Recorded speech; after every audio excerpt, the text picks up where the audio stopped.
This is the BMW X2, a pseudo-coupe version of the BMW X1, itself an SUV based on the 2 Series Active Tourer platform, which is little more than a bloated Mini. Do you follow me? BMW's prolific expansion into all market segments, existent or not, has just entered the compact coupe SUV phase. In BMW's defense, the X2 joins 2 other coupe SUV crossovers in the range, namely the X4 and X6. Like those 2 cars, the X2 compromises rear space for the sake of style, but unlike those cars eschews a droopy roofline for a boxier silhouette. Although it may not look immediately different to an X1, sit the 2 side by side and you'll see a taller beltline has accompanied the significant 70mm roofline drop.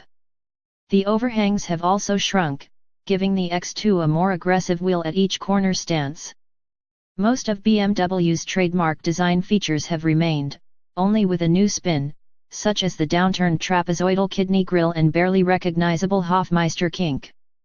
To remind you that the X2 is, in fact, still a BMW, it has even seen fit to apply a BMW roundel on each C-pillar, a throwback to classics like the 3.0 CSL, says BMW.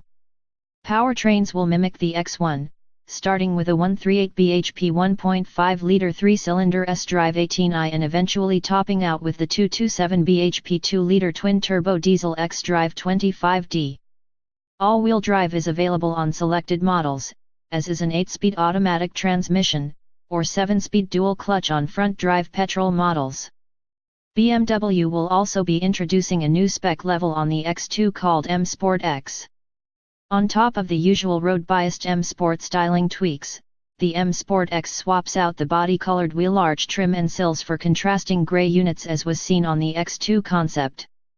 Wheel sizes will start at 17 inches, but M Sport and M Sport X models will have 19 or 20-inch units, giving you an idea of the on-road bent BMW has instilled in the X2. As with the chassis and drivetrain, the interior is mostly unchanged from the X1, aside from offering a few new color and trim options.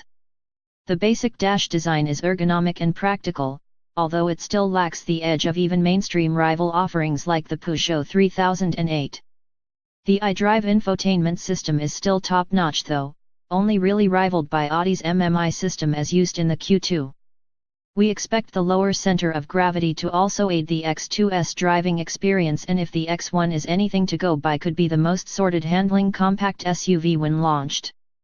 UK prices and final specifications have yet to be released, although expect a slight premium on the X1's £25,000 starting price, putting it a few grand up on the Audi Q2 and Mercedes GLA.